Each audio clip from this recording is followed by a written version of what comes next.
Berinchyk steals one for Navarrete. Usyk, undisputed. All that, much, much more on Tough Talk tonight.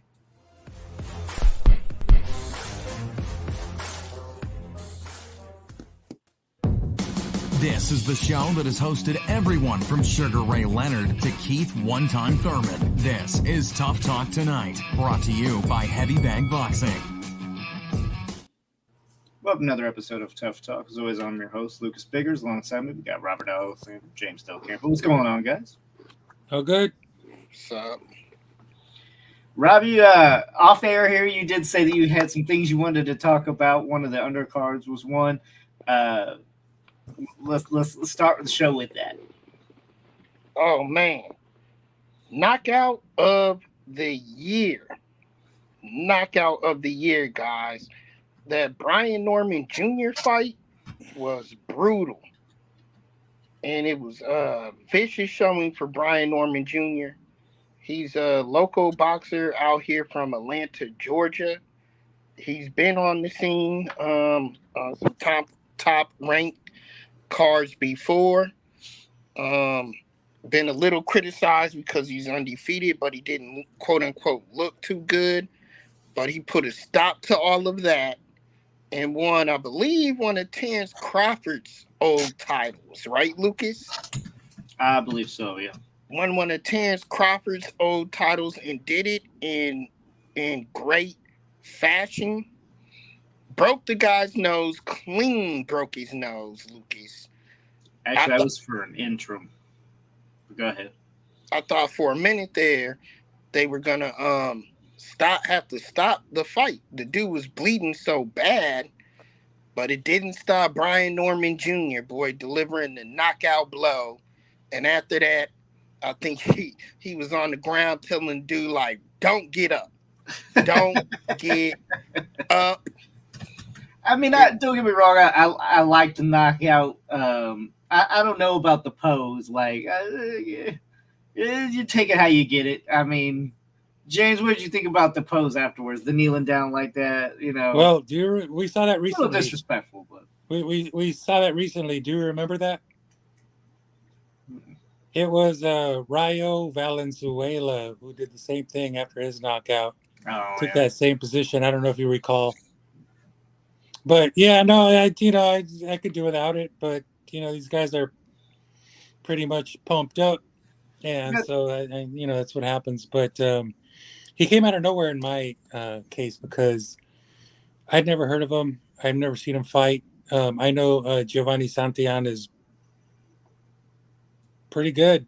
He had a good record. He's 32-1 now, and he posted some knockouts too. So I was just surprised at all of this, but I'm surprised more because he came out for that last round. He should have been stopped in his corner and said, "Hey, you know what? You're done. You're fried." And nice and crispy. And so he shouldn't have come out. And I'm surprised. He's got a good trainer in his corner, very astute Robert Garcia. And he, in that condition, should have called it a day. Who knows what his condition will be like going forward, but he's not the same fighter that he once was. That was brutal. Yes, and, it was not just knockout of the year, KTFO of the year. Yeah. I mean, it was a bloody mess. It's too bad. That was impressive. That's the way it is. You gotta admit, that was impressive, boy. That knockout was flush too with the uppercut. Ooh, buddy. He turned that upper half of him off.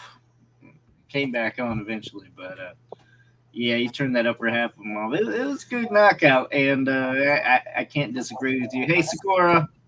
I got on my nightgown. No, but I also want to strawberries. Come as you are, What, Rob? I also wanted to say, he did several things in that fight. He got possibly a huge upset of the year, knockout of the year, and he definitely saved the show because Navarrete and them stunk up the joint. Let's talk about Navarrete and them because that you said it was a stinker. I'll say it was unorthodox type of fight, but it was still entertaining. I mean, you didn't like the fight? No, because, and he admitted it. You have to give a fighter of that caliber credit for admitting his lack of technicality in that fight. He did admit it afterwards. The corner was screaming at him shouting at him the whole night to be more conventional.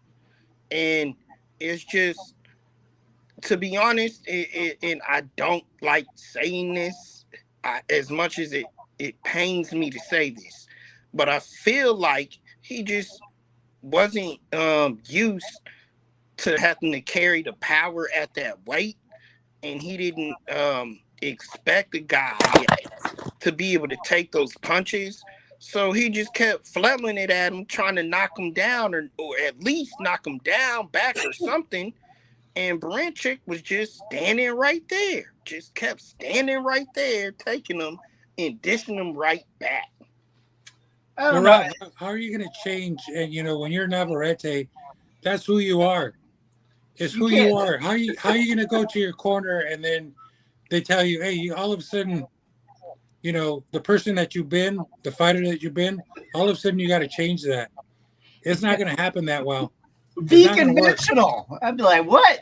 I'm supposed to do that now? And I was kind of, I can't say that I was expecting this, but that's what happens. I mean, you got that style and you run into someone who's an excellent boxer or a little bit awkward like Berinchyk. That's what happens. It was bound to happen. And it could happen to Luis Lopez, Alvarado Lopez, and even your idol, Pitbull Cruz. Because he's got somewhat of that same style, although not, he's a little bit sharper, a little bit more disciplined, but it could happen to Pitbull Cruz as well. Is what I think. But I've never liked that style. I've never liked it. That kind of bolo punch, roundhouse, the thing they do, it's just, horrible footwork and all that. Navarrete, it's like Tim Bradley says, he does everything wrong and somehow it works. But guess what? It's time to pay the price. It don't work no more. It works until it doesn't. I mean, you look at Wilder, right? Right. All wrong. Right. All wrong. But eventually, you're going to catch somebody that it finally stops working, right? And that's what happened. Sakura, what did you think of that fight? Everybody's calling it ugly. I thought it was still pretty entertaining. I don't know. Yeah, I did too. I thought it was a lot of back and forth going on. I just felt that anytime Navarrete tagged Berinchyk, he came back with something. Even if it wasn't a more powerful punch, he was coming back with more than, one punch. And also, I felt that fatigue really started to come into play with Navarrete. I don't think that he was in the best shape he could be in for somebody like Berinchyk. I feel like Berinchyk was underestimated, and also I'm mad at every last one of y'all because you guys convinced me that I should have went with Navarrete when I was the only, maybe possibly it being Berinchyk. So now I don't get my points. And I feel like I should honorarily get my points, James, because I was like on it. True. I didn't mention it. I said, I don't know now. I said, but to be fair, I went and looked at the records of both guys, and more noteworthy names were under Navarrete's record. So I'm like, I don't know who these people are that Berinchyk fought. Not because they might not have been any good, but because we're not exposed to, his boxing all the time. So I didn't recognize these opponents. And that came into play with my decision to just go with everybody else. But that Olympian pedigree And the Ukrainian part was what kept making me question what my prediction was. And come to find out, those to me were two things that made him have an advantage over Navarrete. Yeah, I mean, if anything, I thought Navarrete's style would be a problem for Berinchyk, but I don't know. Berinchyk, to me, though, it came off a little dirty. It did. Let's talk what CJ's saying here. Navarrete loss sets up a USA versus Ukraine battle for the undisputed lightweight championship. Lomachenko versus Berinchyk must face each other, and Tank and Shakur must face each other, and the winners fight for the undisputed lightweight championship. It's a good idea. Will it have That's something we would love to see, CJ. Right. By the way, I see you on here early to gloat. It's okay though, buddy. Hey, you gotta give him his due. You gotta give him his due. He did pick a right one. It's not gloat. That's what you did, all right, with the Ryan Garcia stuff that you're still hanging over everybody's head. That's the gloat. No, that's what we all would want to see. Although I think Lomachenko and Berinchyk will probably save each other for the final battle, so to speak. I mainly see it being crossways. I see maybe Loma versus Tank with Shakur versus Berinchyk. And the winners of those will face each other. I see that more happening. So yeah, I don't think the UK each other have to. I'm not saying they're confused to. I don't see that happening unless it's like a must, you know. Say that again. You don't see it happen unless it's what? It's like a must. Like if it's for a title and they already, beat everybody else, something to that scenario. Those guys seem to be pretty tight. Like I can't see Lomachenko and Usyk ever fighting, even though they're way, way far away in weight. What I mean is that seemed to be a close-knit little group there. Yeah, I get that. I don't really like USA versus other countries. Like just that marketing, I don't really like it because we're global. We're all global now at this point when it comes to boxing. And everybody, because of these different wars and things like that, we all are supporting boxers from other nations at the moment. But I understand what CJ is saying, where it would be great if we could start teaming up and matching up these guys, especially with Top Rank. It's possible that some of these fights in that 135 division could be made. But let's see what happens with Lomachenko. Let's see what happens with Shakur. So he's the next one that has a fight coming up. And then we can go from there and see a clearer path as to who might be fighting who and who gets the coveted actual big bonus of fighting Gervonta Tank Davis. Yeah, I mean, Tank's saying that he might face Loma next after Frank Martin, so hopefully we get that. I'm all for the contest, though. It's like, if we're gonna go US Ukraine, fuck it, let's go 2-on-2, tag team. Yeah, let's do it wrestling style. I'm kidding, but I did want to say one thing about Navarrete is that after he lost to Berinchyk, he said, "Hey, you know what? I need to clean up a lot of things. I need to train differently and learn more and be a little bit more disciplined in the ring." And so he took it on the chin and he took it like a man, and I really appreciate that. No excuses, no bullshit, no nothing. He was appreciative.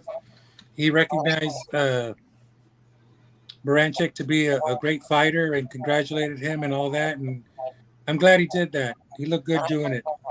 I agree. I mean, he had reasons to complain too. Like I said, Berinchyk came off a little dirty to me. I mean, it was a little rough. It was a little rough. There's no question about it. With the head, some low blows. Because of the awkwardness of it was a fight.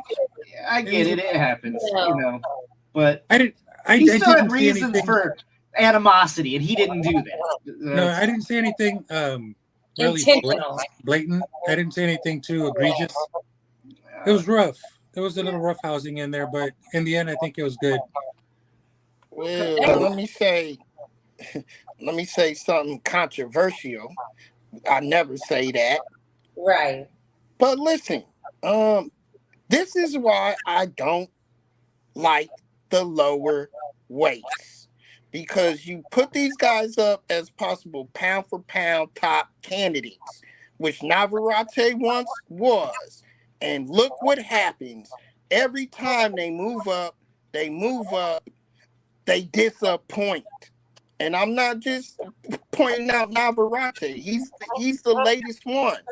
But I remember when Chocolatito, y'all said that about him, and he moved up, and the same thing happened. Okay, He moved up in multiple order, weights, though. You're not talking about and I'm gonna stick to it. In order for you to be that top pound for pound, I need you to see you move up and carry yourself accordingly. How many times? How many times you want him to see him move up? He's the one who chose to keep moving up. He did it, and he can't hack it. That's not what I said. I said, how many times do you want to see them move up? Because Chocolatito did that, right? There's people that did and that. Failed. Eventually you fail. You can only move up so far, bro.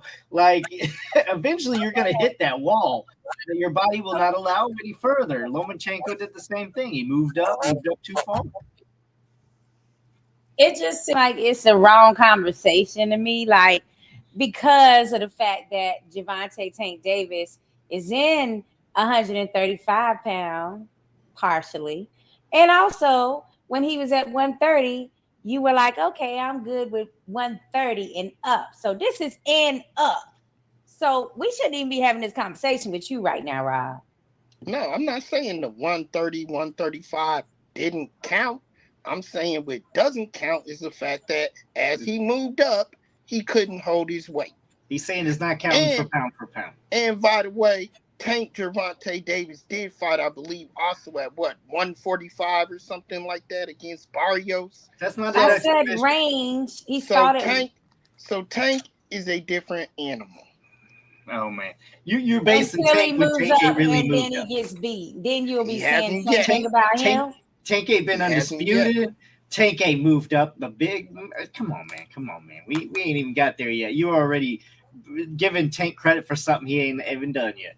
Let's move on to the pay-per-view card, and really the only thing undercard is talk about Kovalev. I mean, that was a little sad, right? Yeah. Go ahead. Late. He got taken out late. He was close to the finish line. But he had a pretty 12th round. Yeah. Pretty solid opponent. I think he was pretty gassed. Yeah, his head was, for sure. But his head was hanging, and he didn't look good coming out. It's too bad because that was probably his last go. Well, at least I hope it was. He's not looking too good. That's what I'm thinking. I'm with you. I hope that's the last time we see him like that, because it hurt my soul. And the things that I loved about him, I saw very little of it in that fight. And also just the fact that, I hope that was enough money for him to be like, okay, that's it. I got a little, safety net. Let me just ease off into the sunset. But the other part of me is saying, well, the guy is really rusty and hasn't fought in I don't know when. And so why would this matchup have occurred where he actually had a game opponent like that? Unless they're just using him as a stepping stone to build this other fighter up. Well, it is boxing. Maybe he knew that was the case. I don't know, but he fought. I mean, he was having this. The guy didn't get rid of him until the 12th. No, and he looked good in the early rounds. Yes. You don't really hear a lot about fighters from Sweden, so that was a little bit weird. But we don't really know much about him. I'll say that. But his competition has not been great. Let's put it that way. Well, what happened was, and you could obviously tell, the guys came into the fight saying he idolized the Kovalev growing up. and he gave Kovalev a lot of respect in those early rounds, but built his confidence up because Kovalev literally wasn't doing much of nothing. And as that confidence built up, the punches were coming, they were landing more solid, and he did what he needed to do in the 12th round. So I give him credit for that. It's like Old Yeller, okay? He had Old Yeller in the ring. He had a lame dog that he had to get rid of that was his best friend or his idol or whatever, and he couldn't get himself to take him out, and then finally in the 12th round he shot and killed him. Okay. All right. I can't follow that up. Let's go on and talk Usyk. Usyk wins undisputed title with a split decision victory. Guys, one should it have been a split decision? Let's talk about that first. No. I had it not wide, but I probably had a 3-point difference here for Usyk myself. I gave I'm pretty sure it was like 4, 5, 6 all for Fury. And that's when Fury really started to pull away from me. He looked bigger and stronger and was really putting the hurting on Usyk. I mean, throwing with intention, and then that kind of fizzled out. I don't know. Did he gas? What do you think happened there, guys? He got caught. The commentators I listened to, which I think Shakur was the Sky Sports commentating team, but they called it pretty well early on when they said, guess what though? Tyson Fury is having to work every inch in this fight. Every single round, every single minute, every second in that fight, he had to work. And Usyk never backed down. Never backed down. Now, I just don't agree. I don't agree with what those commentators were saying, because I saw Fury having a lot of fun and not taking it as seriously as he should have in earlier part of the fight. I didn't see him working hard in every round. I didn't agree with what they were saying. Yeah, but my problem with that is that if you're not winning, you're losing. I'm not saying whether he was winning or losing. I'm saying that he wasn't working hard to be in there with Usyk in the beginning half of the fight. I'm saying he was in there having fun and entertaining instead of being like, hey, wake up, this is a real fight and this is for undisputed. Yeah, but so that pissed me off. That tells me he's not making points. He's not scoring points. No, that's Fury. But that's not what I'm talking about though. Whether he's scoring points or not, my issue is, hey, this is not Ngannou. This is not for entertainment. You're like losing the opportunity to have an undisputed championship title because you're in here goofing and being funny and entertaining instead of really, being serious about this fight. As Usyk came in, as you saw, in his military outfit, looking very, very nice. I love that. He was ready to go, and he was taking the fight seriously. Well, the one that was back then was Usyk. That's Tyson Fury, but I disagree with y'all. I thought those early rounds were way too close to call. I couldn't call them. I had to fight a draw. I'm not saying that. Usyk, I don't think Usyk overpowered him, dominated him, or anything till much later in the fight. I think Fury came out having his fun, showing off, doing his style because he was allowed to do that. Usyk couldn't get through, couldn't get past the jab. He couldn't get through some of those heavy punches. The man broke his jaw. So obviously, Tyson Fury did put a hurting on Usyk during that fight. So I mean, he was looking like he was systematically breaking down Usyk in a middle. Yeah, but then he came back out, it revived, and what was it? The 7th round was a big round for Usyk when Fury was really hurt. And by the way, there was some knockdowns that weren't counted because the ropes were holding him up. Yeah, that was in the 9th.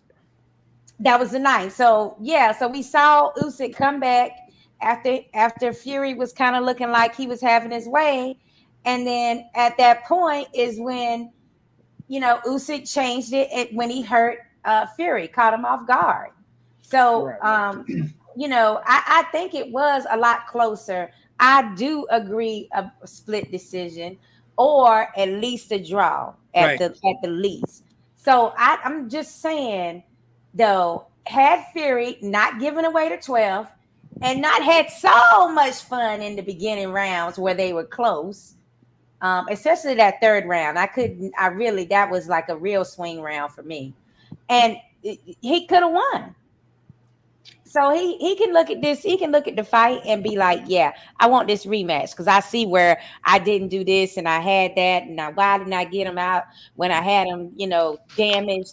He's looking at that fight, trust me, and deciding like, oh, there's plenty of stuff that I could have done that I didn't do. Yeah, I mean, Usyk, to me, the whole whatever he said goofing around, I think was frustration, right? Because he was trying to keep him outside, but still Usyk was able to get inside and land a harder punch, right? So then he'd be like, "Oh, I'm not hurt. Oh, like no, you still got one. You know but what I mean? Lucas, that was in the second half of the fight, though. No, that was in the first half of the fight. That was in the first couple rounds. I didn't see that. It was in the first 2 rounds that happened. I'm like, well, so he gave those rounds to Usyk. When he does that kind of stuff, that lets me know like you're feeling it and you're losing this round already. Like I don't understand why fighters do that stuff because to me it's a giveaway. It's a tell that you're losing this round and you're trying to showboat to make up for some of that. It doesn't work on me. I mean, maybe it does work on some other judges. I don't know. CJ Fury's nose was busted.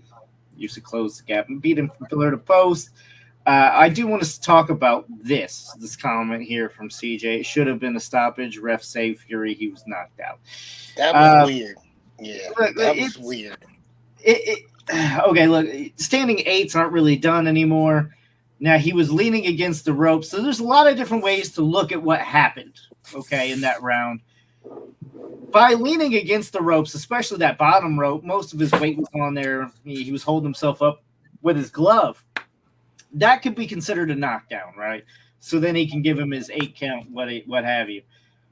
But that could be looked at a lot of other ways, as in he's not down yet, and Usyk was loading up. I mean, let's face it, this could have ended in a knockout too, right?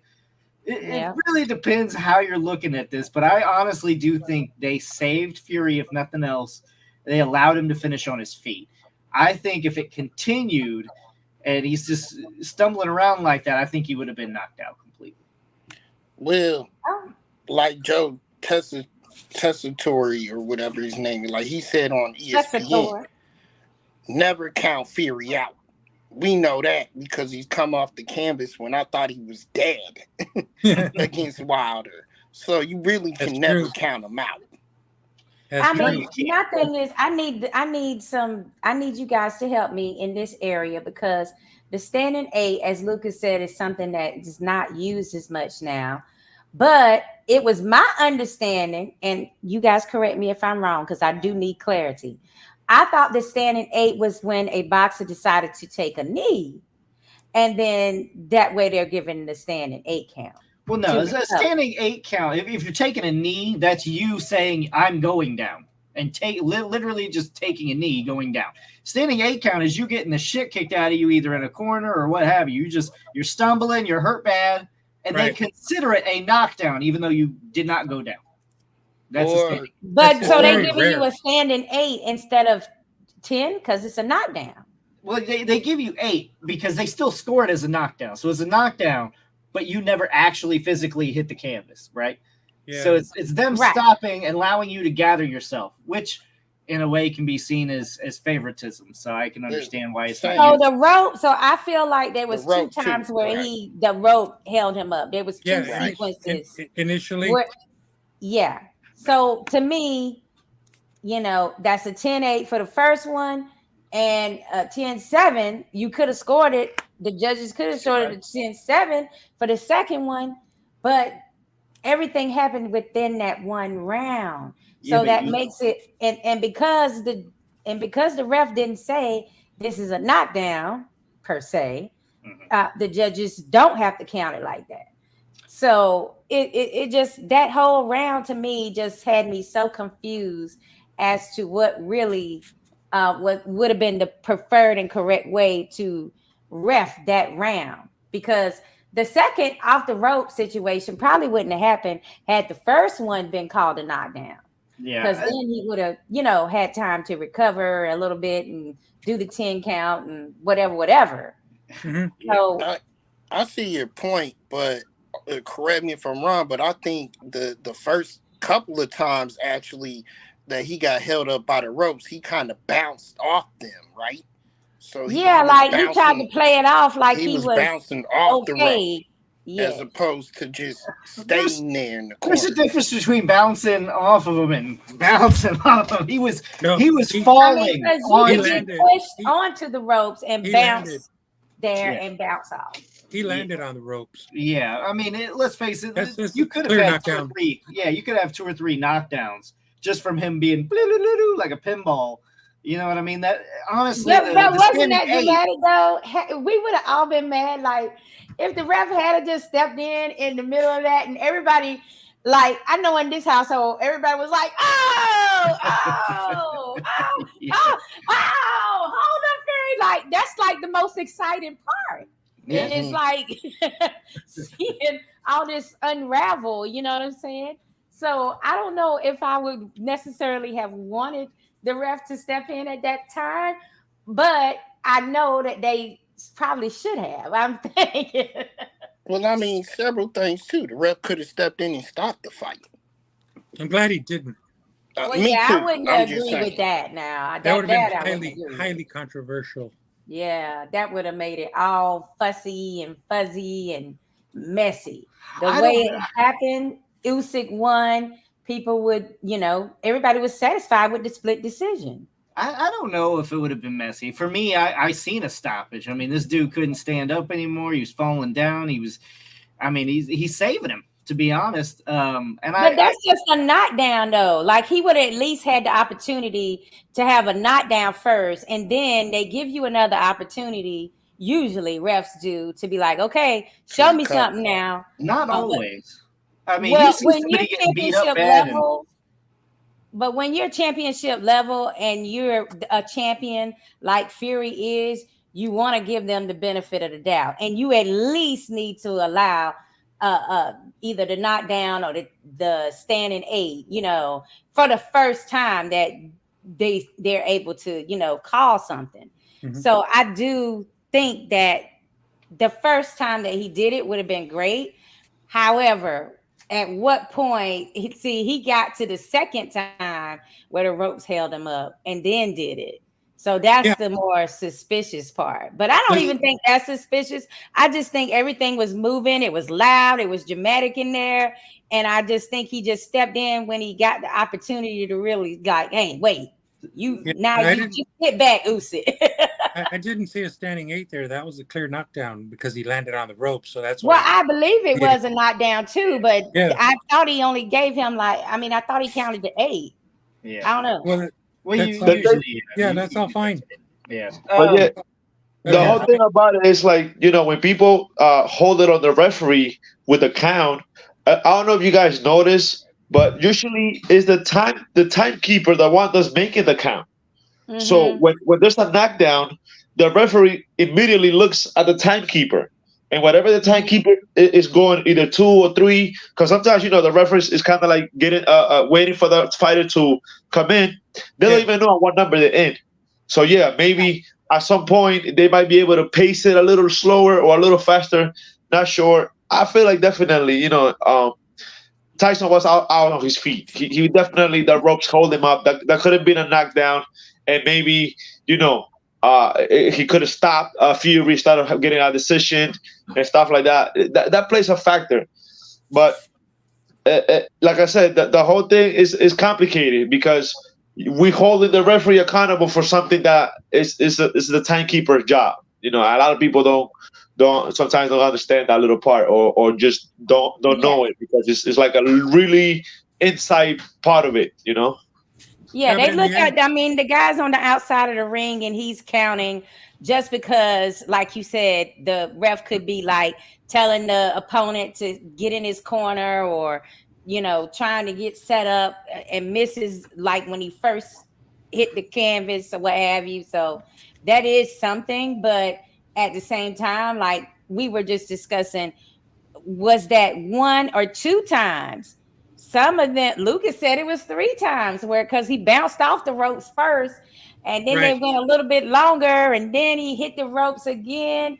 Then the third time is when he finally entered. The ref finally intervened. Yeah, I mean they technically could have, but I don't know. The one in the corner for me is actually the one that was stopped was most controversial because, to be honest, I don't know if you guys remember this knockout, but I'm about to show you a picture of it. This is what I envisioned happening before it stepped in. Bing. Tommy Morrison. Yeah, Tommy Morrison stuck in the corner. That crazy knockout. And I mean, he was vulnerable for that. That was there waiting. It didn't happen. Lucas, I got to confess, I wouldn't mind seeing it. What? I think it would have put a more definitive end on it. Whether it would have been, I don't know. It could have been bad too. I don't want nobody getting hurt. I mean, the ref did what he was supposed to do with at least saying that it was a knockdown. So I can't fault him too much. Well, I think in the end, it all worked out perfectly well.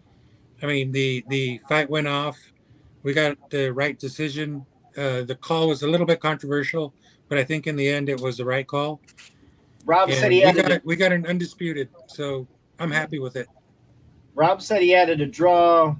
James, I assume you had it for Usyk. Yes. Sakura, did you have it also for Usyk? Some people had Fury ahead.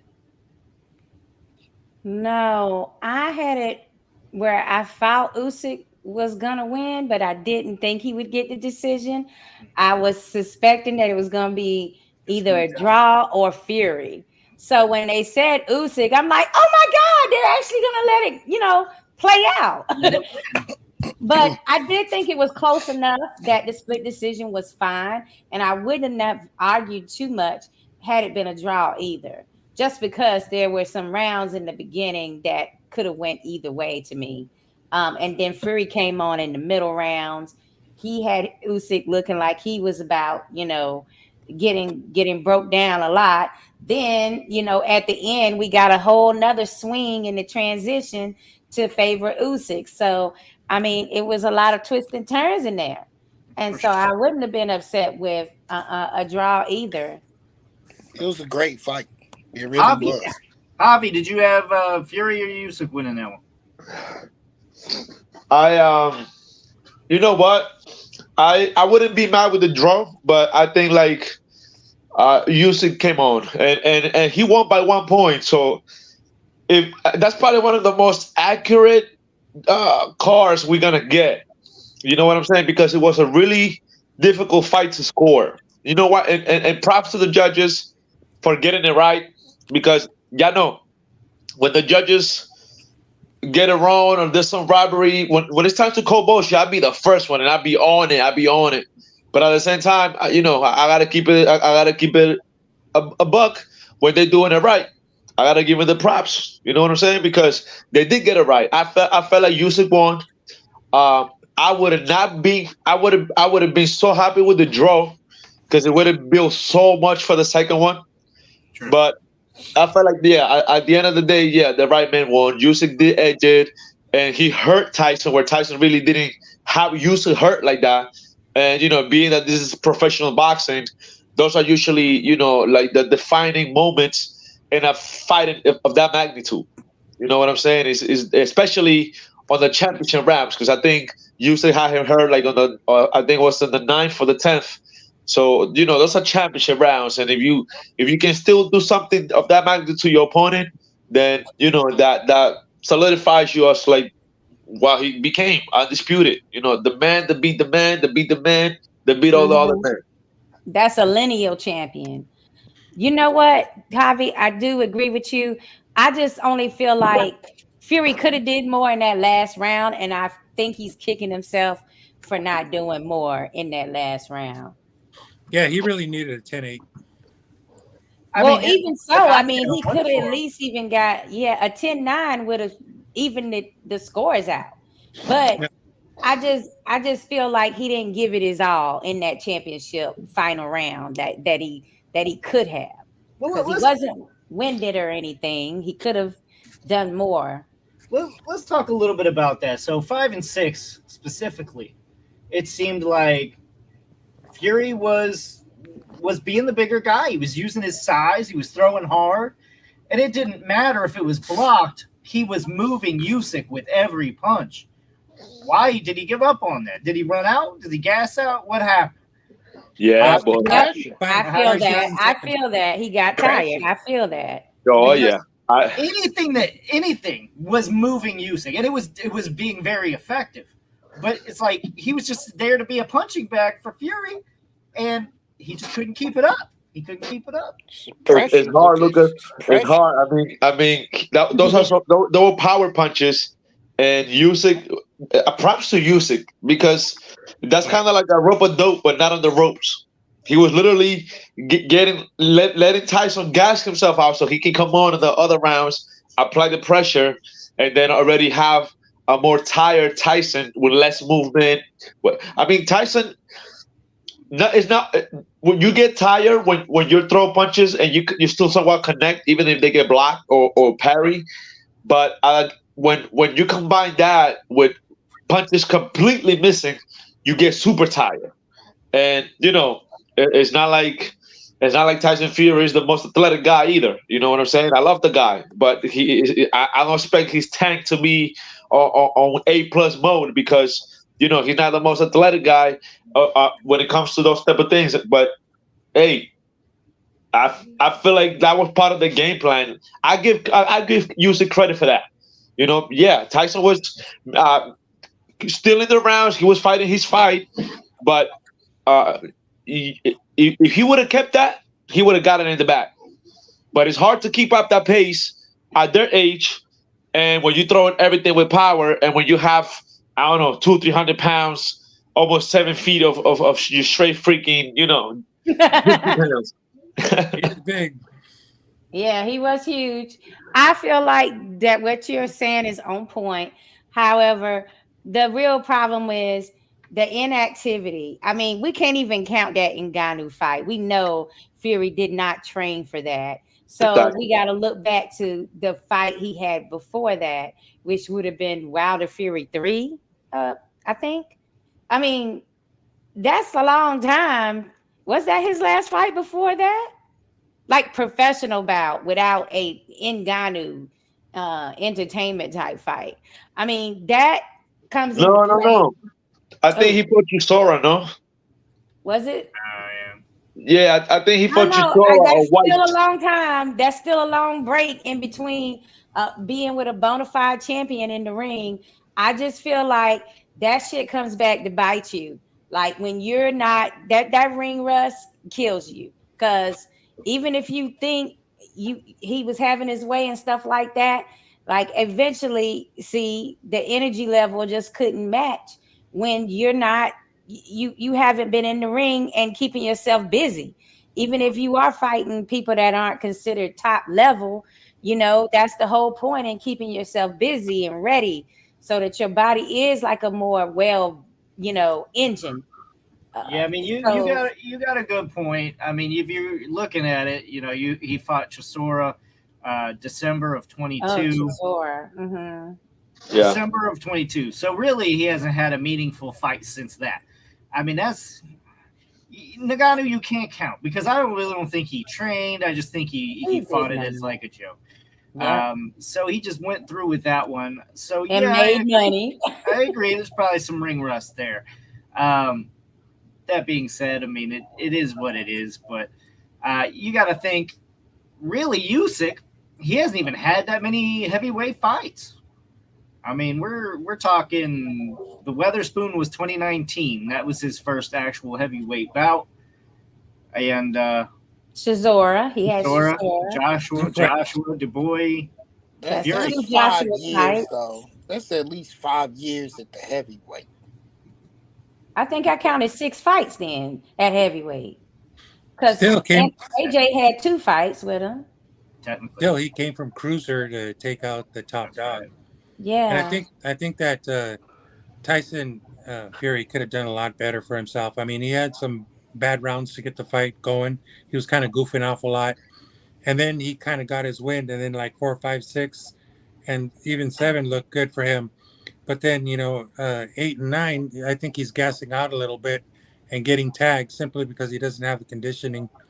It seems to me Hmm. like he's on fumes, like in the 8th and 9th. I Yeah. mean, he's looking okay, but he's just not as active, and that's where he gets caught. Hmm.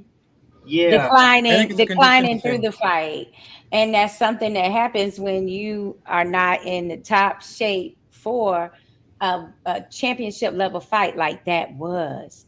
You know what I'm saying? We're talking about all the belts, all the marbles, and just the bragging rights of finally beating someone like Usyk that everybody thought that night. There were more people that thought that Usyk was going to win than Fury.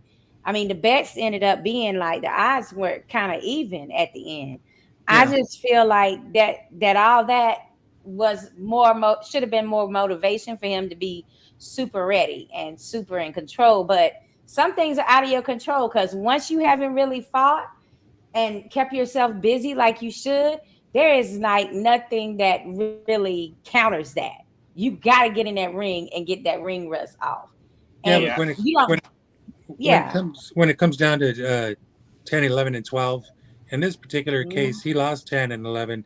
He did okay in round 12, but I think it's a conditioning thing, and I think that's a sign of his age as well. I think it was a big part of ego. He fakes an ego a lot. I don't think it was there. I think he doubted himself a lot. I think I mean, the not staring at Usyk, the I'm going to face forward See, type thing. now you're Yeah, speculating. that No, I'm was. not. Hang on. Yeah, I believe that too. Why would you not do a stare off? You've done a stare off with every opponent you've Right. had. Yeah, Nagano. I And think this one is Nagano the got in one his you head. don't want to look at him in his eyes. I mean, I know he knows how to make some freaky ass looking eye shit. Usyk Like, is scary yeah, with the but blank eye stares, but you got to do it. yeah, it's not that. I think more. I'm not even saying it's Usyk. I think it's more the Nagano fight. Right? He looks so terrible, and he's like, I just lost to somebody, and that was and it's their pro debut, and a lot of people are saying I lost to this guy. That's bad. And I think that was a big part of it. So Especially after he put so much pressure on his brother Tommy to beat Jake Paul, right? oh Like, man, oh, he better, we this boxing, you put all this pressure on your brother, and then here you turn around and you like mess up on your fight with a layman person in the ring. Like right? it was funny, but you're right. It could have been some ego. I just still feel like, wow, Tyson, if you really want to have a legacy, and he did okay in the fight. With all this being said, he still was, you know, decent in the fight. He wasn't like super behind or dominated or anything. But so just think about what it would be if he like really was like on point and in shape. He And only lost by 1 point. Well, okay, that's what I said. hang on. Now I'm gonna quote Usyk because he said something. I'm gonna mess it up because the quote wasn't exact, but size and everything. If not, elephant would be the king of the jungle or something like that, Yes, right? That's exactly what he Okay. said. that's what he said. Now let's imagine that Fury is the same size as Usyk. Does this even end without a knockout happening to Tyson Fury? no, I I don't think think it's not based on so much on Right. size. It was I it I was think. Usyk's precision. He was throwing some Well, really no, really good I'm precise saying punches. I'm saying Tyson was able to get as far into that fight because of his size. Without that, I don't know if he would have done as well. He knows to use his size. He knows Right. to use his reach. But I Let's understand what answer this. Lucas is saying. Right. Lucas is saying if they both were the same size, then Usyk probably would have knocked out Fury Oh yeah. before we got to 12 rounds. He's saying that the size still matters because Usyk would have been able to be more effective earlier in the fight with the same size. It's Yeah. all Is that what you're saying, Lucas? That's what I got out of it. It is. And yes, it's speculation, James. I just wanted to get y'all's opinion on it too. I think size definitely does matter. I think he was able to skate by on it for quite some time. I think Wilder was skates by on his power and size as well. But let's talk a little bit about CJ and where we rank Usyk now. Pound for pound, he's got him number one. Even Terrence Crawford says, hey, he might have me, guys. So who is your number one pound for pound? Let's talk a little bit about that. Well, first of all, kudos to Bud for saying something like that. Yes, especially since he's in the first pound for pound, like he's number one pound for pound, before the fight. So kudos to him. But I feel like he said that because he knows that feeling of always being considered number two or number three when you feel like you did enough in your last performance to be number one. So I think he felt he sympathized with Usyk's, plight of like, yeah, let the man be number one for a while too, like let's share this number one pound for pound ranking.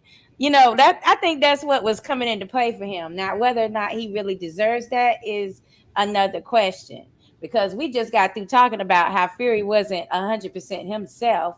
And we're talking about Usyk, who moved up to heavyweight, which is something in his favor.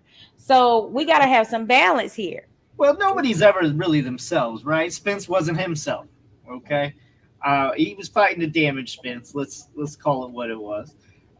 This was the number one pound for pound is going to be hard, right? I mean, Crawford's in talks because he's undisputed in two-weight class. In a way, two-weight classes. Now we got Usyk two-weight classes. They all got the same accolades. Those names of Anthony Joshua, not once but twice, Tyson Fury, and dropping him also. I mean, those are big statements.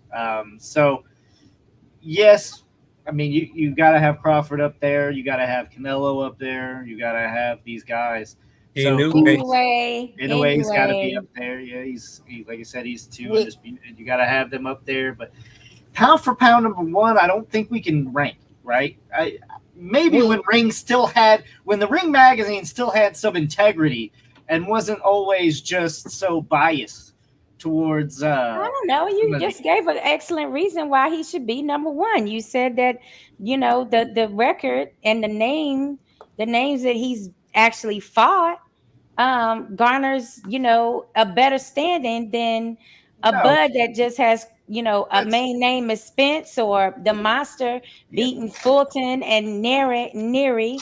Like, so you're giving us some reasons to put him in that number one spot. No, I was kind of in the middle of a thought, but the pound for pound used to say if those number two and number three could actually fight each other, you could actually have a true number one. So we're not in that scenario. I don't think anybody can really fight each other except for Crawford, Canelo, and even then, Crawford has to come up so much in weight that it kind of dilutes that. You know what I mean? We only truly got that really with Mayweather Pacquiao. Mayweather won, right? That was your number one pound for pound fighter. What were you saying, Rob? Well, I think in that scenario, I think that would be a great fight for number one pound for pound status. Canelo versus Crawford. It is, but it's diminished because of how much weight has to transfer. He's saying it's still not an equal, matchup because of the people gain the weight just to get there. Yeah, to the people that weight matters to anyway. But here's the thing. That we're actually learning now, and give credit to the Saudis for this, is that now I feel like because we are actually seeing these guys, we're actually seeing these guys fight, and not just once per year. We're actually seeing them fight and be more active. So we're seeing who the best out there is now, because we're seeing them fight in a row, all fight more often. We just seen Canelo fight. We've seen the monster fight. We've seen Fury now and Usyk go at it toe to toe in a huge fight. We're seeing these fights now, so we should actually be able to tell now more so who's number one and so forth. So CJ wants to know who's your guys' number one. Usyk. It's hard to argue against Usyk after that performance. I still say it's vacant with Usyk number 2. How can you have a vacant? Come on. I want to say vacant. Pound for pound. I got vacant pound for pound. That's Lucas, right. come to the party. Well, I was gonna say so James, you got Usyk. For sure. Ralphie says Usyk, after beating 2 top heavyweight fighters, does deserve to be the one. Then Crawford, then Monster, Canelo 4th, Tank 5th. Javi? CJ had Usyk, Inoue, Crawford, Canelo. Sorry, go ahead. Javi. First of all, Jake Paul.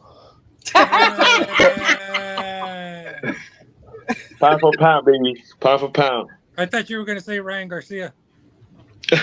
Hey, he already lost. He lost to Tommy Morrison. So Well, for me, pound for pound for me is subjective. I don't. Not necessarily a undefeated fighter makes a pound for pound. Right. I had Lomachenko being pound for pound even after he lost to Teofimo. Definitely. But I think right now, yeah, definitely, Usyk made a good case about it. So Inoue, so Crawford. Yeah, man, those are guys, that are accomplishing things, and you can tell that they have their drive is for legacy. Their drive is for the competitive of being the best. They're not talking about like, yo, if it has to make money to make sense and blah blah blah. They're not talking all that commercial stuff, all that business stuff. They you can tell that these guys are kind of like chasing that legacy, that thing that's been lost from the sport. And being the fact that now the fights, like my man said, being the fact that we wanted to see are being done and being made, and you have guys like these guys, Bivol, Beterbiev, Lomachenko, all of these guys that are chasing the belts and trying to unify, trying to bring back that, you know what I'm saying? And so it makes the other guys talking about like, hey, the money, or you got heavyweights talking about like, hey, I'm just here to pick up a check. I don't really like this sport. I just do it. Blah blah blah. I don't know. This is like, listen, I'm not sure what type of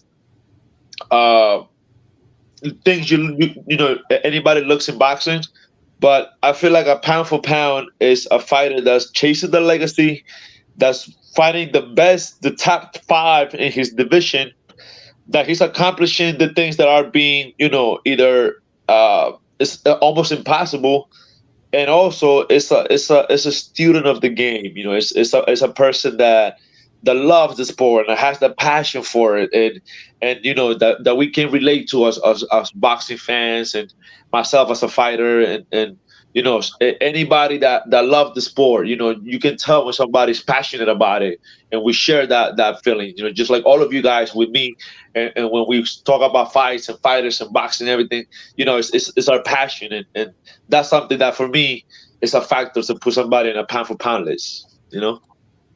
Right. So who do you have on your pound for pound list? Usyk right now. I would say Inoue, Usyk, Crawford, Lomachenko, Canelo, Bivol. Bivol should probably be before Lomachenko and Canelo, if we go in that order. Maybe. I mean, Bivol hasn't had to really change weight, right? So it's hard to see where he would go from here if he were to move up. But I agree with you. You can see the skill gap, Javi. Bivol's miraculous fighter. Yeah, but think about this. What if the Beterbiev Bivol fight was actually going off like it was scheduled, and Beterbiev won by stoppage? So that would put him at like 23 and 23 KOs. So he's definitely been that conversation. It's too bad that he got injured. but if he knocks out I still Bivol, have him. I still have It him hurt. as a. It definitely hurt that he And got injured. another thing too is like, I still have him up there. yeah, he's not that young. He's not that young, and Right. getting these type of injuries at this age, it's boxing is a very Young man beneficial sport. sport. It's an opportunistic sport. So as long as you're young and you can do your thing, you're good. But once you start getting old and then this injuries start happening, or is you pretty much start being the side story. All right. Sakura, Well, Well, pound for I'd say pound. yeah, I mean, I'm more subjective. I don't believe that it's based on, actual fights, reality fights. I think it's to me it's based on skill and if everybody was the same size, who would come out on top. Right. That's more of my definition of a pound for pound. And I know that certain people do it differently, and it changes depending on specific fights, etc. I think that Usyk's boxing skills are definitely superior than most boxers right now. And also, I think Inoue is in that conversation, as well as Lomachenko. They boxing skill level is very high, as well as a Shakur even. But when you start adding in who fought who and when and where and who fought each other last, so like that means that every time one of these top guys fight, we're gonna put them in the number one status. I feel like a better way to do it is to just say skill versus skill, and who would be the best.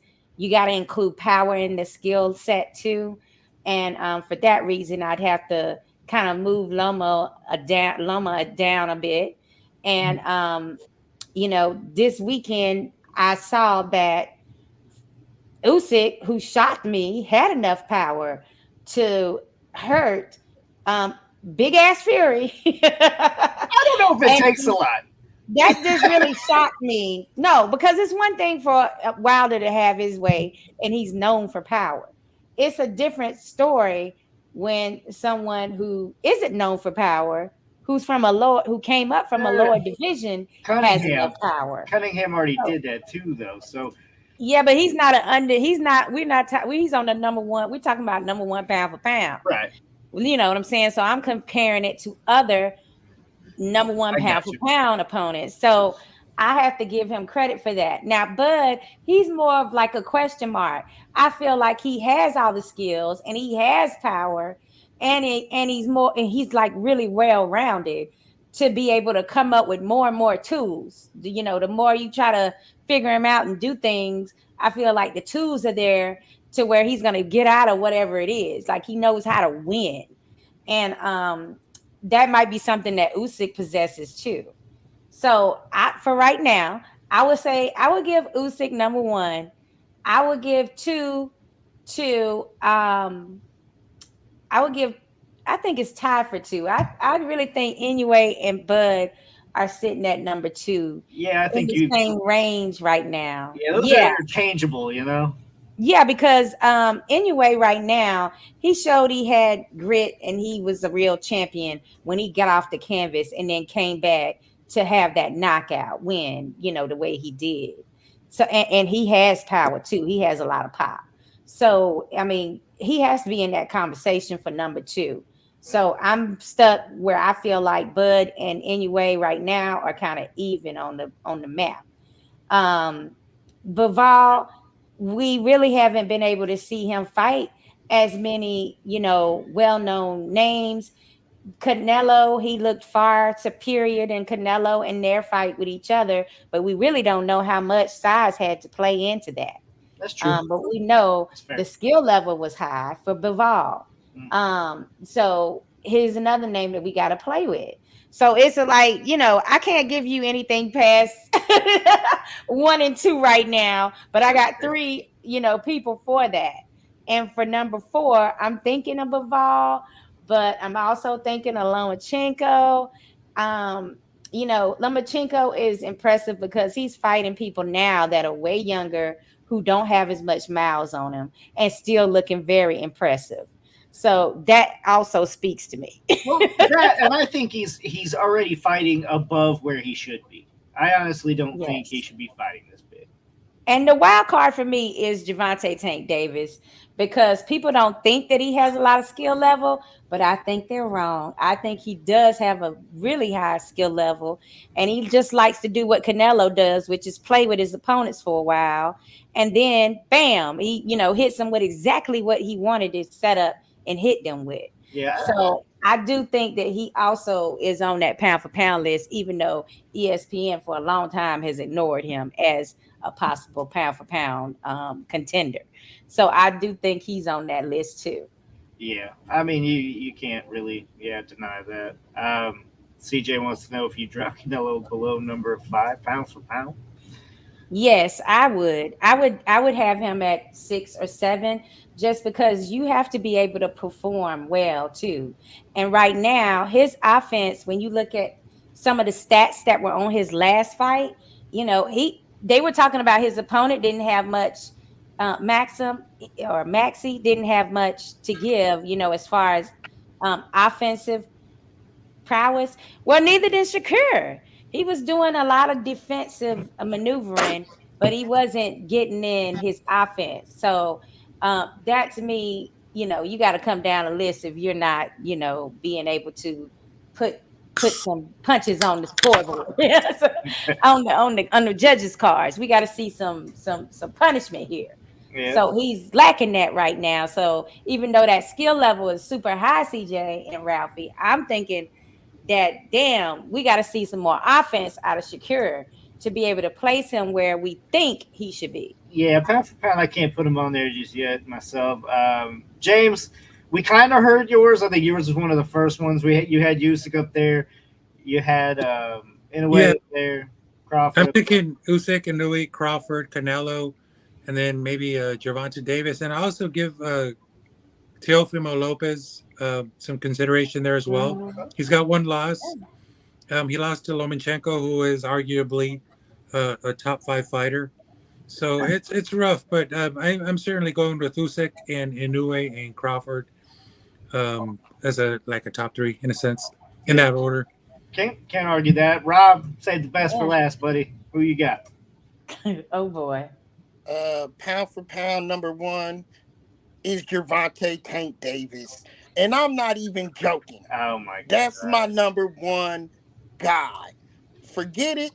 I've been telling y'all this since he was a little boy, and I'm sticking to it after all these number 1 guys keep going down. Gervonta Tank Davis, that's my number 1. Usyk, you got to give him credit for what he just did. He would be at number 2. And of course, Bud would be number 3. Man. Okay. Bud would be Viewers, number 3. please comment with your pound for pound list. I know someone already did, such as CJ's. He's got those top 4, kind of mirroring James for the most part. But Rob, I do need you to at least acknowledge CJ. You picked Fury. Give CJ his props. CJ, great pick, great call. You had it absolutely correct. You had it right. I will say though, your ass was probably sweating during fight night. It probably was sweating during fight night, but your guy pulled it out. Congratulations, CJ. Everybody was sweating. James, I mean, I don't know if you finished it or if we're even done. I mean, I thought he was gonna take his shirt off though, Lucas. Yeah, that was what usually happens now. Hold on, CJ says, "Thank you." Thank you. But for those who don't know, rematch is already seeming to be underway, scheduled for October. Fury has activated the rematch clause, apparently. Well, they said it was a 2-fight deal regardless. I don't think there was even a rematch clause in there. Oh, I yeah, think right. Saudi said it's a 2-part deal, period. Okay. Do you think the second fight will be any different, or are we looking at a replay? if they stick to that October date, then they both should, be ready. But I guess it depends on if Usyk's jaw is healed enough by then. um but if they're both ready, I think that we can expect anything, just like the first one, where anything is possible. They both got multiple styles they can use and come after each other, but they now are more familiar with each other and knows what the other one doesn't like. Well, So that should make it different in that respect. we heard reports of Usyk having a broken jaw, but I saw him the next day, uh, Hmm. and no, said that wrong. It's not the same day. It was the uh, evening of that fight Hmm. for Berinchyk, so that was hours later for him, and so he looked fine. He was Yeah, he was speaking, and he talking and was everything. really, Yeah. really happy that his countryman Dennis Berinchyk had pulled it off, and he looked good. So maybe he just went to the hospital to have it checked out. But what it looks like is that he was fine. No broken jaw, no fracture. You know, he did get hit a few times in the jaw with the uppercut, and that's a Tyson Fury uppercut. That's some serious shit. But looks like he's fine. He looked fine. Yeah, and last week we talked a little bit about like who has the edge in power, who has the edge in speed. I don't know about you guys. To me, Fury looked quicker. His punches, when he threw hard, they came a lot quicker. I mean, He at whipped times them boys at him. Who you say was quicker? Fury. Fury. Fury. Oh, In terms of punches, yes. In terms of punches, he was whipping them things at him, yes. That's what I'm saying. Yeah, you didn't really see that from Usyk. Now I know he doesn't throw with reckless abandon, kind of like Fury does. He's a little bit more accurate and a little bit more timing of his punches.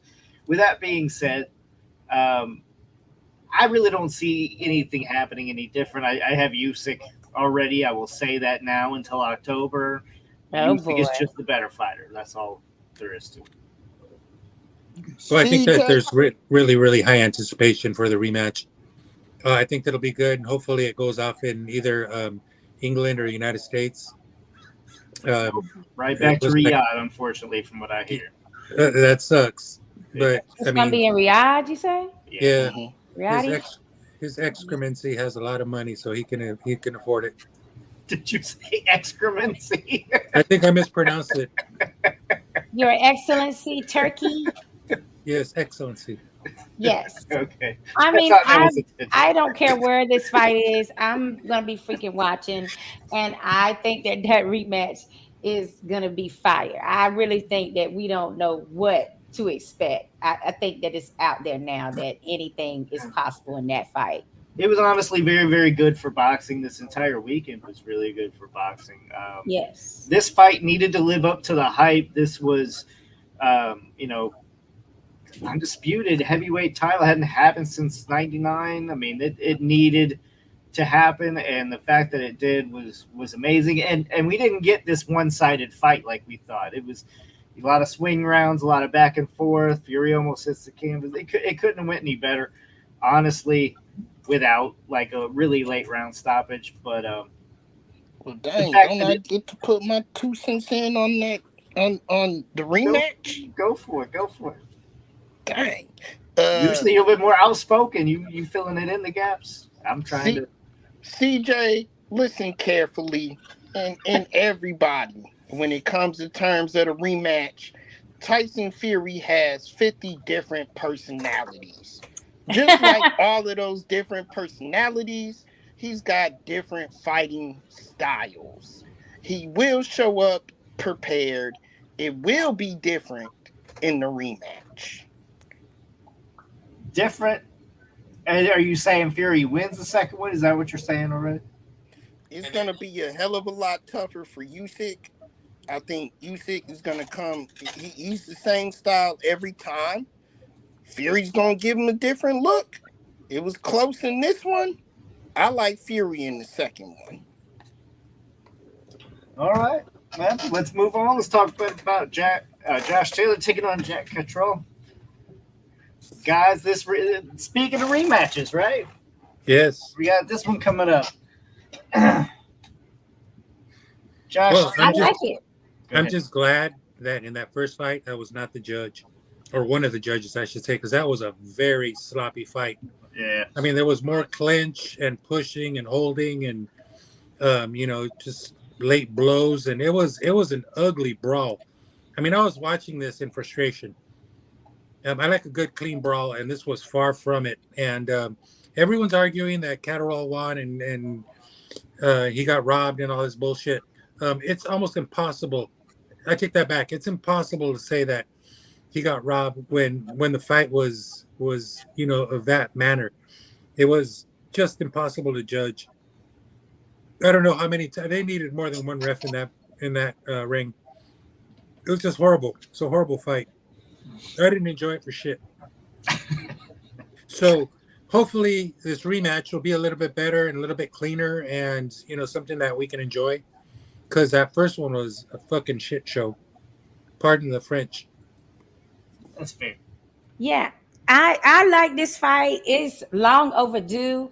I'm just not sure that we're gonna get the same Josh Taylor that we had even in the first fight. And it's just because of the time that's passed and the damage that he took in that Tiafimo fight. It's kind of like, and he's also somebody that's getting older, and I think that it's just not going to be that same level of competition this time. I could be wrong. This could be one hell of a fight. It is definitely a serious rivalry. Both of them feel like they did enough to win that first fight. And so maybe that's going to put some fire under Taylor and make him want to come back and shut Catterall's mouth. And Catterall, he feels like he was robbed.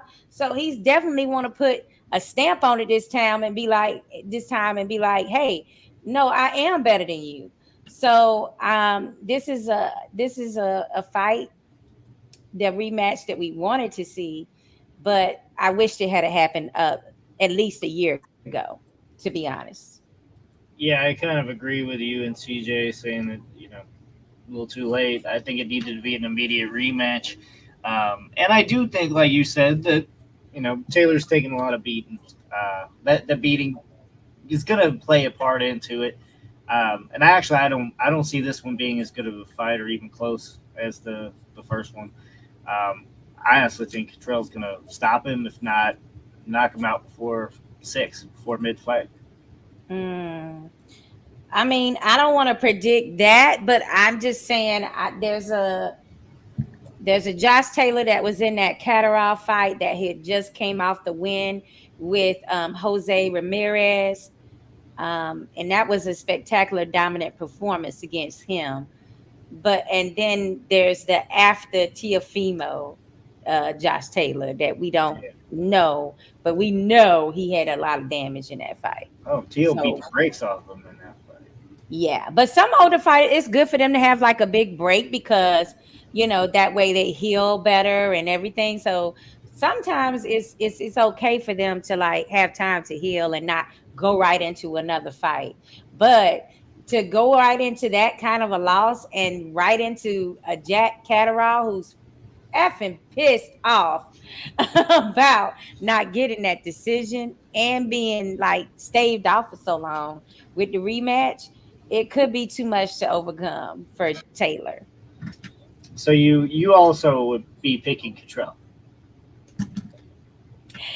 Yeah, I'm not sure if I could pick Catterall because I don't know when the last time he fought was. I didn't even look that up to see, like, is he going to come in with ring rust too?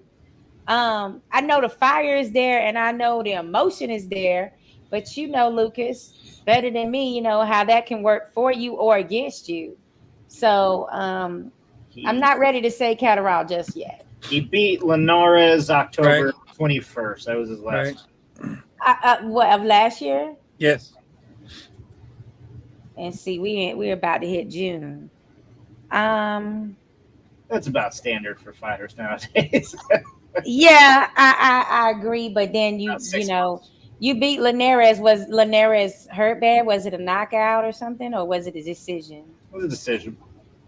Unanimous. Pretty wide. And Linares was already retired. So why didn't he get rid of him? Yeah. And that tells me something. And that was I mean, I know Linares is tough, but at this age, he should have been able to get him out of there and put a stamp on it for this coming up fight. So when he doesn't get rid of him either, so I don't. Yeah, I mean, I don't know. This might be a pretty even fight now. I don't know. I still think it's going to be one-sided. Rob, James, somebody else want to take it? No, I'm just looking for a good, clean fight. Their first fight was a shit show, and hopefully they can rectify that. And I honestly don't care because Josh Taylor is not a real contender. This is 140, right? Yeah, 140. So, he's up there, but he's not at the top of the heap at 140. So it doesn't really matter. He's sitting in the back seat when it comes to 140. We know who's riding shotgun at 140, and Teofimo destroyed him. So, as long as we get a good, clean fight, hopefully they got a ref that can keep them apart when he should, and let them go at it when he should. And hopefully it's a good card. Do you know we had to look it up today because I wasn't sure if he had been an undisputed champion or not at 140, and he had. I saw that. Yeah, he was. Yeah, he's a former undisputed champion. Yes, it came at a time. Definitely didn't have the quality 140 pounders that we do right now. These 140 pounders right now would kill him. I don't even know why I'm talking because my mama told me if you don't have nothing nice to say, don't say it at all. I mean, Crawford kind of did the same thing in a way. I mean, it wasn't. I really don't want to see this fight. It was at 140 too. Well, I don't feel like Rob, what he's saying is not true though. Like when he was at 140, he fought some tough fights in order to get that status. But what we see now is that everybody from 135 that's in a younger class of competition is moved up to 140. So it's not that they necessarily was like, so much superior than his skills. It's just that they're way younger now and they're all at 140. The real guys showed up. That's what happened. The real talent showed up and kicked his ass out of there. So okay. All right. I'm kind of somewhere between you two. I agree with Rob, but I also agree with Sakura. It wasn't a cakewalk or anything. Let's see. Robbie says Catterall win unanimous decisions. So, Rob, you pick. I don't know if I heard a pick. Did you got a pick? Did I hate them both. You got a pick. Got to pick one. You hate them both. How you saying this now? You need to stop. Got to pick. Josh Taylor decision. All right. Okay, thank you. Look, you gotta cheer him like a kid. You like, okay, thank you, baby. Okay. CJ, who you agree with? I'm confused. Which agreeing are you with Ralphie? James, how you see this one playing out? And you're talking Catterall Taylor? Taylor, yeah. Who you got? I would say maybe Catterall because I think Taylor's hit his prime when he fought Jose Carlos Ramirez. And he hit his prime when he fought and won Regis Prograis in the WBSS a few years ago. I think that was his peak. So I would venture to go with Catterall at this point. Okay. So you think he's going down too? I kind of thought that too. CJ agrees with Ralphie. So right now, it seems the Catteralls have it for the most part. Yeah, makes sense. Just give us a good fight. Would be great if it's a great fight and it's an even type fight, and maybe Catterall got the decision, and now they need a third fight. I'm not gonna hold my breath. Well, we can wish. Yeah, we can hope that it's a good fight. I don't know. Who's on the undercard? Maybe I'm just looking at that right now, and maybe Brian Norman Jr. can be put on the undercard again, okay, to help this thing out. No, Norman was spectacular. I have to say that. I mean, he shut a lot of mouths up, and he made himself the A side in what he was supposed to be a B sider. So he changed the script. Doesn't happen often. That's true. I don't really see much on that. Yeah, Patty Donovan, Lewis Ritson might be a good bout, but nothing super duper special there. Okay. Yeah, it's in the UK, right? Yes. See, the first fight was at home in Ireland, I believe, for Taylor. That was like a homecoming fight for him. So maybe he will be in better conditioning and better shape for this fight. Because you know how it is when you go home for fights. Yeah, and it's on DAZN, Lucas, and it's $100 pay-per-view. What? Stop lying. I'm kidding. I wouldn't put it past them. Oh, okay, because you had me shot for a minute. I'm like, damn, Fury and Usyk wasn't even $100. Right.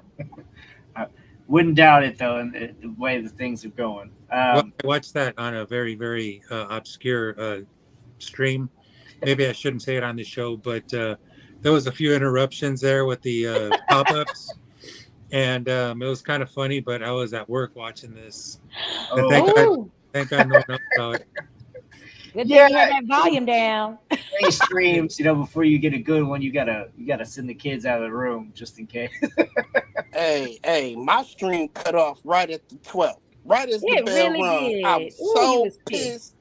I mean, hey, they finally caught on to your stream. See, that's one of the $20 million or 20 million viewers they said that they had illegally streaming it. Yep, that's what it was, Lucas. They don't know that. They don't know. I don't think you can get a good number. I think it was a guesstimate, sure.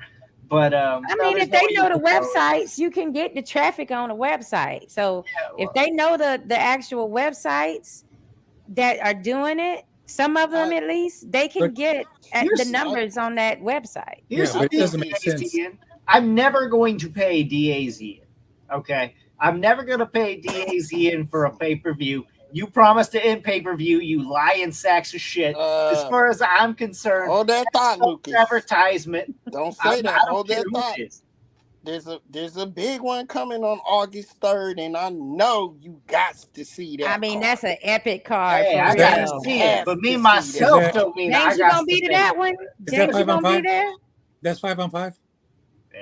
Yeah. Huh? Is that 5-on-5? No, that's Zane. No, that's the. I don't even know who. Bud Crawford is on the top of the billing. Bud Crawford fight card. David Morrell Jr., Hot Rod Kajali, Andy Ruiz. Okay, right. Isaac Cruz, all of them in LA. Is that Los Angeles? Yeah. Okay, I'm going to that. Lucas, hook me up. You said, okay, I'm going to that. Yeah, look, Riyadh is coming to LA. They coming back to Cali. Something tells me that card is going to fall apart. I don't think we've had that many names. Don't you jinx it. You jinx it. Still adding names. So Jared Anderson will be on that. Hopefully against Deontay Wilder. Right? Oh, yeah. Ruiz versus Big with Miller. Yeah, they're still adding them. But, yeah, Madrimov, Crawford, Big Baby Miller versus Andy Ruiz, Pitbull Cruz, Valenzuela. You got Zoo versus Virgil Ortiz, David Morrell. I forgot about that. Versus Kalad. I'm butchering the shit out of that. WBA vacant lightweight heavyweight title bout. And like he said, there's more getting added. So I'm just still a little like something's gonna fall off of there. Something bad's gonna happen. This is boxing. I mean, but check it out. The only thing that I have against this card is that it is freaking outdoors. Like, what the? I am not an outdoors girl. I need some AC, okay? I start sweating really fast. I need AC. I have asthma. I don't want to be outside. Damn it. Why did you do this? Your Excellency, I'm going to need you to calculate this situation. I know that you guys are into soccer too. I know you guys do that, and it's at a soccer, arena. Apparently, okay, that's all cool, but I need some AC. I don't know what you're thinking. In August at that. So, this is This is right down the road from what is now Crypto Arena or Staples Center. A little bit further south, towards like where the university is or USC. And in August, it gets booking hot. So yeah, if that's where what I think is the stadium, that would be like the not the Galaxy, but another team, LA Football Club or whatever it is. Yep. The ones with a black uniform. I don't. I think it's just LAFC or whatever. Tim told me about it. He's been there, And and yeah, I'm like, Zurdo, oh my god, it is too hot for this. yeah, no, Zurdo has fought there a few times, and it's a pretty cool stadium. It's pretty big. It's really beautiful. I pass That's the by it only every now. thing holding me back from like trying to go is like I don't do well with heat at all. Like I hate when they used to have the weigh-ins in August outside the T-Mobile Arena. Yeah. You know what I'm saying? Uh-huh. That is awful too. I mean, that is you're talking about 110. Mm-hmm. Some of those days when we were Oh, Las out there at Vegas. those weigh-ins. Las Vegas, yeah. Yeah, Yeah. Las Vegas. And that's early in the Next I week, left the last time. The last time I left Emilio there. I left friends there. I was like, said, "Fuck all you." hello, can you bring the car up? And because we had a friend that was driving around, you know what I'm saying, handling some business, and he was like, oh yeah, I'm about to park. I was like, no, come back. I'm getting in the car. I left. I'm serious. I went in the in and outs. I can't handle that heat. Next week, Right. we're going to be talking Wilder Zhang and Bival's fighting his replacement for Beterbiev. Hopefully that one gets back on track too, because that was my savior of boxing. That's really the only one that can really beat the excitedness I had for Usyk Fury. I think Bivol Beterbiev barely beats that out. And I really hope that fight gets back on track. But that's what we'll be talking about next week. Don't forget to check us out on all of our social media at Heavy Bag Boxing. And we will see you again next week, 9 p.m. Eastern, 6 p.m. Pacific.